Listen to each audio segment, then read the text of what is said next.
राजनीति में क्या कहा जा रहा है इससे ज्यादा महत्वपूर्ण होता कौन कह रहा है।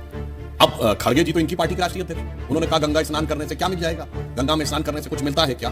मैं योगी जी का एज अ मठाधीश सम्मान करती हूँ। उनके मुंह से जो मैंने शब्द सुने वो मुझे बिल्कुल अच्छे नहीं लगे। आप महाकुंभ के संदर्भ में बोल रहे थे और महाकुंभ हमारी धार्मिक संदर्भ में बोल रहे थे, वहां पर आप गिद्ध और सुअर जैसे शब्दों का प्रयोग कर रहे हैं। पूरे हिंदू धर्म को कोरोना वायरस, डेंगू, मलेरिया और HIV कहने वाले लोग आज इस बात पर उनको लग रहा है कि साथ एक शब्द कहा गया तो कितना बुरा है। अरे योगी जी ने सदन में बताया 37 लोगों की मौत हुई, 18 लोगों की मौत यहाँ पर हुई, स्टैम्पीड पर हुई, 20-20 किलोमीटर लोगों को पैदल चलना पड़ा, 2-2 दिन तक लोग ट्रैफिक में फंसे रहे, रेलवे तो पूरी व्यवस्था ही चरमरा गई थी। कहा गया है सहज पाप प्रिय तामस देहा यथा उलू कही तम पर नेहा, यानी जिनकी तामसी प्रवृत्ति होती है वो सदैव नकारात्मक चीजों को वैसे ही देखते हैं जैसे आप रोशनी से भरे वातावरण में बैठा दें। उल्लू जो है वो रोशनी की तरफ नहीं देखता है, वो ढूंढता है कहां पे अंधेरा दिखेगा तो वहां की तरफ वो भागने का प्रयास करता है। आपको चील और सुअर पर ही आपत्ति थी, अब सुधांशु जी ने उल्लू का भी जिक्र कर दिया है। हमारी नदी के बारे में CPCB जो central pollution control board Modi ji की एजेंसी है। बड़ी बड़ी मस्जिदों में एक साथ जब वजू किया जाता है, आज तक कोई NGT वाला गया ही नहीं वहां के ऊपर वो लेने के लिए। देखिए बहुत मजेदार बातें, आपने कितना अच्छा विषय निकाला, मतलब कोई सैंपल ही लेने नहीं जाता है और सैंपल लेने जाए तो उसको दौड़ा लिया जाएगा। और अभी तो रुको, क्लाइमैक्स अभी बाकी है। नमस्कार दोस्तों, समाचार 2.0 की और एक मजेदार डिबेट वीडियो में आप लोगों का स्वागत है। दोस्तों आज की डिबेट होने वाले है बीजेपी के प्रवक्ता सुधांशु त्रिवेदी और कांग्रेस के प्रवक्ता सुप्रिया सीनेट के बीच में। दोस्तों प्रयागराज में 2025 के महाकुंभ संपन्न हो गई, लेकिन इस कुंभ में अलग अलग लोग, इस देश की अलग अलग पार्टी को अलग अलग धारणा मिली, जिसने जो तलाशा उसको वो मिला है। योगी जी की इस भाषण पर कांग्रेसी सुप्रिया सीनेट को बहुत दुख मिली, क्योंकि योगी जी ने अपने भाषण में सुअर और गिद्ध की भी उल्लेख की थी, लेकिन सुप्रिया सीनेट की इस दुख पर भाजपाई सुधांशु त्रिवेदी जी ने बैनर लगा दिया। फिर मैडम जी ने और भी तिल मिला गई। उसके बाद डिबेट बहुत ही मजेदार हो गई। दोस्तों इस मजेदार डिबेट की आप भी आनंद लेना चाहते हैं तो इस डिबेट में अंत तक जरूर बने रहिएगा और कमेंट में इस डिबेट के बारे में अपनी राय जरूर बता कर जाइएगा। चलिए शुरू करते हैं। मुझे इस बात का दुख है कि जिस गोरक्षनाथ को बाबा की हम उपासना करते हैं, जिस नाथ संप्रदाय में हमारी बहुत आस्था है, मैं योगी जी का एज अ मठाधीश सम्मान करती हूँ। उनके मुंह से जो मैंने शब्द सुने वो मुझे बिल्कुल अच्छे नहीं लगे। आप महाकुंभ के संदर्भ में बोल रहे थे और महाकुंभ हमारी धार्मिक संदर्भ में बोल रहे थे, वहां पर आप गिद्ध और सुअर जैसे शब्दों का प्रयोग कर रहे हैं। आज मैं सुन रही हूँ DGP उत्तर प्रदेश के कह रहे हैं कि कोई कुछ हुआ ही नहीं, ज्यादा सब कुछ अच्छे से निपट गया। अरे योगी जी ने सदन में बताया 37 लोगों की मौत हुई, 18 लोगों की मौत यहां पर हुई, स्टैम्पीड पर हुई, 20-20 किलोमीटर लोगों को पैदल चलना पड़ा, 2-2 दिन तक लोग ट्रैफिक में फंसे रहे, रेलवे तो पूरी व्यवस्था ही चरमरा गई थी। तो व्यवस्था पर सवाल उठाना है, कौन सा सनातन पे सवाल उठाना है। मुझे लगता है हर श्रद्धालु को वहां दर्शन करने का मौका मिले, वो ढंग से पहुंच पाए, उचित व्यवस्था होती, यही तो लोग चाह रहे थे। मैं बताता हूं अव्यवस्था पर कुठाराघात करना सनातन पर कैसे कुठाराघात है, जिस तरीके से मृत्यु कुंभ कहा गया इसको सुप्रिया जी, तो ये मृत्यु कुंभ, अगर आप कुंभ को मृत्यु कुंभ कह रहे हैं तो मेरे हिसाब से फिर आप व्यवस्था पर नहीं महाकुंभ पर निशाना साध रहे हैं। ये बड़ी अच्छी बात कही आप। लेकिन एक बात आपसे भी पूछी जाएगी और एक बात ये देश पूछ रहा है कि जिन 37 लोगों की मौत का जिक्र हुआ, अभी तक 30 पता थे, सदन में 37 बताए गए, झूसी का भी बात हो रही है कि वहां पर भी कुछ हुआ था, अभी तक उसको ढकाने तोपने की कोशिश की जा रही थी। जिस तरह से रेलवे में चढ़ने के लिए लोग कुचल कुचल के मर गए, इन सब पर तो सवाल उठेगा ना। और ये तो सवाल उठना चाहिए, एक लोकतांत्रिक देश में सनातन के श्रद्धालु थे ये सब। जो लोग मर गए वो कहीं विदेश से नहीं आए थे, किसी और संस्कृति के लोग नहीं थे, वो हमारे श्रद्धालु भाई बहन ही थे। जिस तरह की दिक्कतें बुजुर्गों को झेलनी पड़ी वो देखी। और मैं एक बात कह के अंत करती हूं, मुझे इस बात का सबसे ज्यादा दुख है, मुझे बहुत आस्था है, मैं बहुत गौरवान्वित हूं कि बहुत अच्छा कुंभ हुआ, खाओ मां कसम। लेकिन मुझे इस बात का दुख है कि जैसे मोदी जी ने 2 हिंदुस्तान बनाए हैं, एक गरीबों के लिए और एक अमीरों के लिए, वैसे ही 2 महाकुंभ भी चल रहे थे। एक VIPs के लिए चल रहा था जो दंदनाती गाड़ियों से आ रहे थे, हेलीकॉप्टर से उड़ते हुए आ रहे थे, 12 घंटे में सब कुछ करके वापस घर पहुंचे जा रहे थे। और एक कुंभ उन लोगों के लिए था जो गाड़ियों में भेड़ बकरी की तरह भर के आ रहे थे, जिनको 20-20 किलोमीटर चलना पड़ रहा था, जिनको 2-3 दिन डिबेट का समय कम होता है, मैं वापस लौटूंगा, लेकिन आपने बहुत अहम सवाल उठाए हैं। ठीक है, हमारे साथ सुधांशु त्रिवेदी जी हैं, मैं उनसे जवाब ले लेता हूं। आइए देखते हैं बजाएगा। देखिए उनका कहना बहुत सही है, परंतु यह भी समझना चाहिए कि राजनीति में क्या कहा जा रहा है इससे ज्यादा महत्वपूर्ण होता कौन कह रहा है। अब खड़गे जी तो इनकी पार्टी के राष्ट्रीय अध्यक्ष, उन्होंने कहा गंगा स्नान करने से क्या मिल जाएगा, गंगा में स्नान करने से कुछ मिलता है क्या। अब जब इस पृष्ठभूमि में यह कहा जाता है, जिन लोगों ने कहा, एक कॉन्फ्रेंस की जिस गठबंधन ने, इरेडिकेशन ऑफ सनातन धर्म, यानी सनातन धर्म का समूल नाश, अब उस पृष्ठभूमि जब देखते हैं तो पिक्चर कुछ और नजर आती है। जब पूरी दुनिया में कॉन्फ्रेंस हुई डिसमेंटलिंग ग्लोबल हिंदुत्व, यानी संपूर्ण विश्व से हिंदुत्व को ध्वस्त करना, उस पृष्ठभूमि में देखते हैं तब समझ में आता है। जब रामचरितमानस की प्रतियां फाड़ने वाले लोग उस परिस्थिति में देखते हैं तो समझ में आता है। जब इन्हीं के गठबंधन सहयोगी कहते हैं कि हिंदू में कोरोना है, वायरस है और उसके अलावा बैक्टीरिया है, और फिर कहते हैं नहीं नहीं इसके साथ सोशल स्टिग्मा भी होना चाहिए, एचआईवी। अब इनकी पार्टी के कर्नाटक के कार्यकारी अध्यक्ष रहे हैं, इस समय पीडब्ल्यूडी मिनिस्टर हैं सतीश जारकीहोली, जो कहते हैं हिंदू शब्द गंदा है। तो अब जब इस पृष्ठभूमि में देखते हैं तो मैं कहना चाहता हूं, जो कुंभ में जिन लोगों की दुखद मृत्यु हुई उसको लेकर इन लोगों के मुंह से शब्द जो निकल के आ रहे हैं वो संवेदना के नहीं, संतुष्टि के नजर आते हैं, क्योंकि ये सनातन धर्म से जुड़ी हर चीज के बारे में इसी प्रकार की बात करते हैं। लेकिन सुधांशु जी, सवाल तो योगी जी के मुंह से निकले शब्दों पर। खड़गे जी ने, हाँ मैं उसी पे आ रहा हूं सर, ये बताइए पूरे हिंदू धर्म को कोरोना वायरस, डेंगू, मलेरिया और एचआईवी कहने वाले लोग आज इस बात पर उनको लग रहा है कि साहब एक शब्द कहा गया तो कितना बुरा है। योगी जी ने जब यही सदन में खड़े होकर कहा था विधानसभा में कि मैं माफियाओं को मिट्टी में मिला दूंगा, तो जैसे स्प्रिंग की तरह अखिलेश जी ने खड़े होकर कहा था आप ऐसी भाषा कैसे बोल सकते हैं, जबकि माफियाओं को मिट्टी में मिला दूंगा मैं तो कोई असंसदीय शब्द नहीं है। परंतु मैं बताना चाहता हूं कि खड़गे जी ने यदि गंगा स्नान के बारे में यह कहा तो पवित्र जल की अवधारणा सिर्फ हमारे यहां नहीं है, अन्य मजहबों और संप्रदायों में भी है। इस्लाम में जो लोग मक्का मुनव्वर की यात्रा पे जाते हैं तो वहां भी एक जमजम का कुआं है जिसे बहुत पवित्र माना जाता है और उसके जल को आबे जमजम माना जाता है और उसको लोग ग्रहण करते हैं और यही धारणा है कि पाप कट जाते हैं। मगर किसी की हैसियत नहीं है जो चू बोल दे उस पे।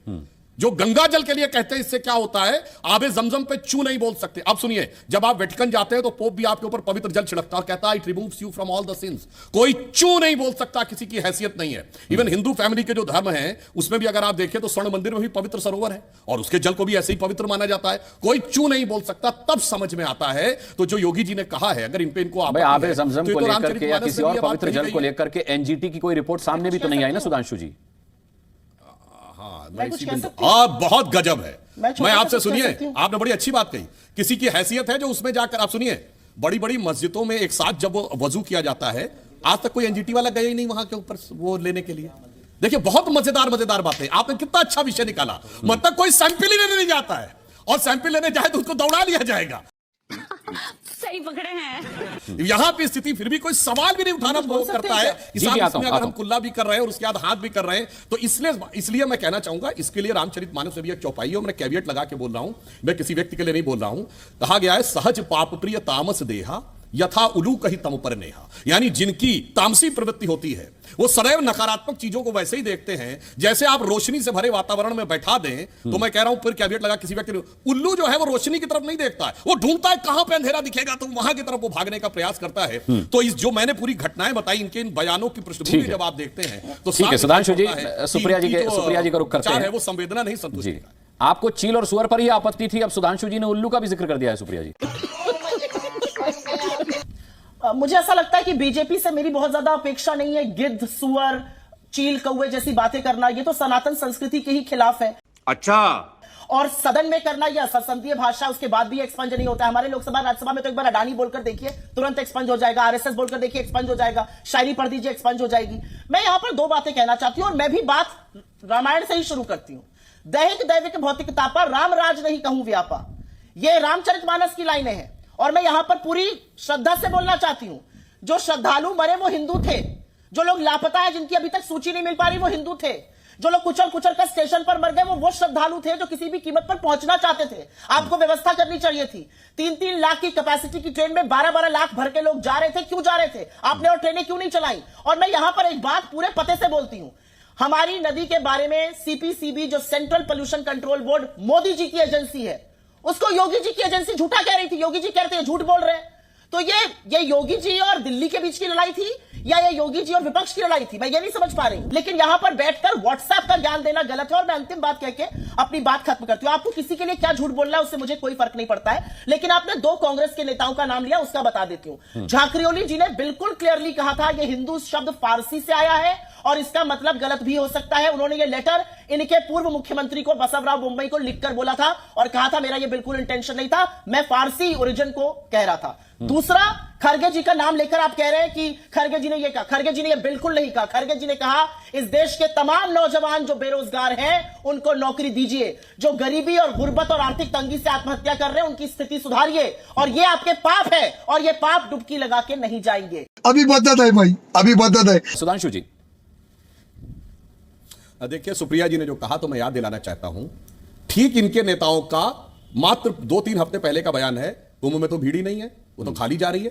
ऑन रिकॉर्ड अखिलेश यादव जी का बयान है, वो ट्रेनें खाली की खाली जा रही, मैंने सब देखी है, ड्रोन से पिक्चर दिखाओ। मेरे नेता अब जब राहुल भीड़ गांधी दिखने है, लगी, आपको अरे याद साहब भीड़ दिला- हो गई है, अव्यवस्था हो गई है। मेरा सिर्फ विनम्रता से कहना है, एक बार ये कह दीजिए कि वो बयान झूठा था, एक बार ये कह दीजिए ना वो बयान झूठा था।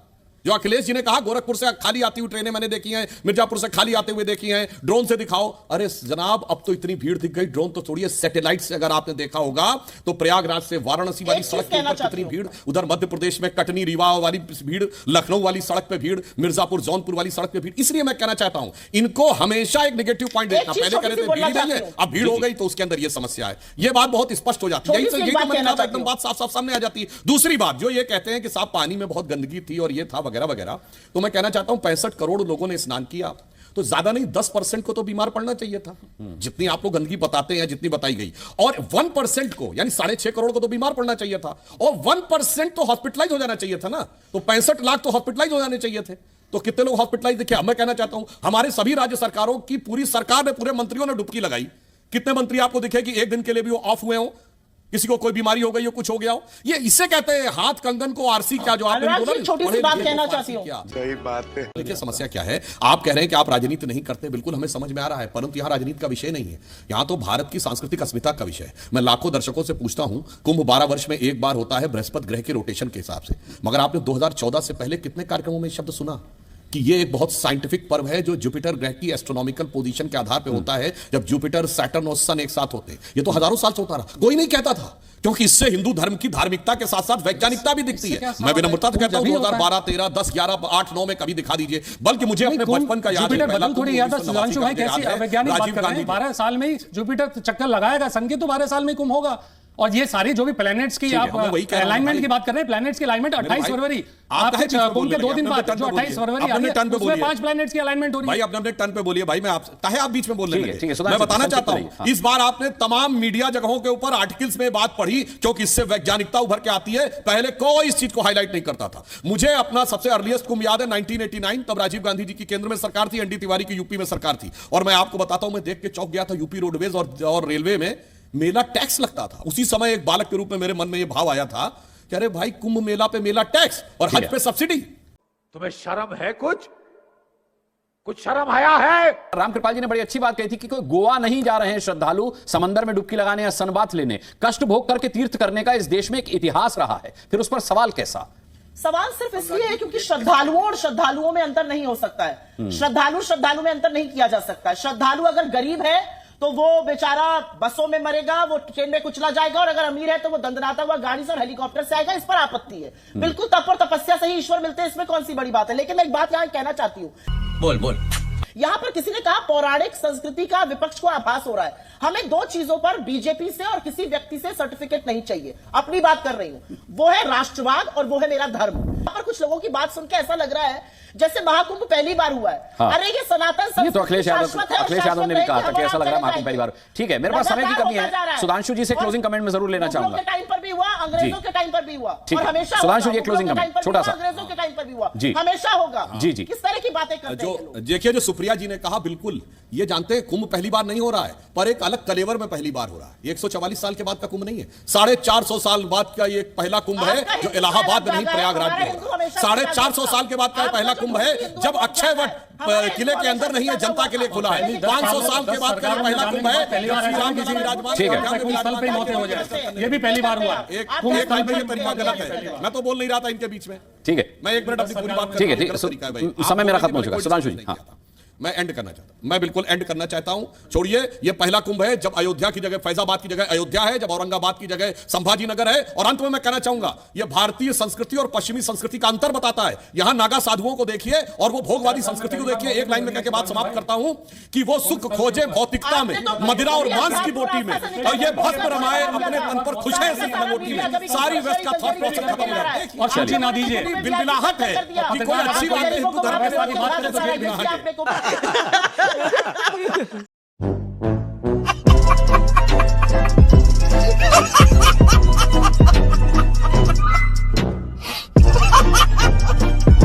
दोस्तों वीडियो अंत तक देख ली तो अच्छी लगी होगी। अगर अच्छी लगी तो वीडियो को एक लाइक एंड चैनल को सब्सक्राइब कर लेना।